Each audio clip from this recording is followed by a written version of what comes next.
নমস্কার, আশা করছি তোমরা সবাই খুব ভালো আছো।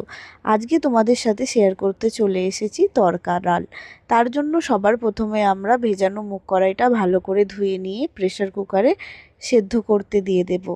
এরপরে একটা মশলার পেস্ট বানিয়ে নেব। তার জন্য নেব রসুন, আদা, কাঁচা লঙ্কা, পেঁয়াজ আর টমেটো। এই সমস্তটা আমরা একটা মিহি পেস্ট বানিয়ে নিলাম। এরপর দেখতেই পাচ্ছ কড়ার মধ্যে তেল দিয়ে দিলাম। ওই তেলের মধ্যে দুটো ডিমের ভুর্জি বানিয়ে নেব। আমরা এটা আমিষভাবে বানাচ্ছি, তাই জন্য ডিমের ভুর্জি করলাম। ডিমটাকে তুলে নিলাম। এরপর দেখতে পাচ্ছ তেজপাতা, শুকনো লঙ্কা, রসুন কুচো আর পেঁয়াজ। ওপর থেকে অল্প নুন দিয়ে দিলাম যাতে পেঁয়াজটা সেদ্ধ হয়ে যায়।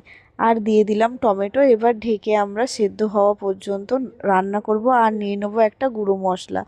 তার জন্য ধনে গুঁড়ো, জিরে গুঁড়ো, হলুদ গুঁড়ো, লঙ্কা গুঁড়ো। এবার দেখতে পাচ্ছ যে আদা রসুনের পেস্টটা ছিল সেটা দিয়ে আমরা কষিয়ে নেব ভালো করে তেল ছাড়া অবধি। তারপরে ওপর থেকে দিয়ে দেবো গুঁড়ো মশলার ঘোলটা।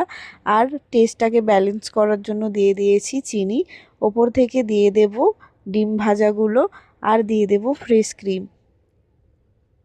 দিয়ে খুব ভালোভাবে নাড়িয়ে নেব। তারপরে দিয়ে দেব আমাদের তড়কা ডালটা।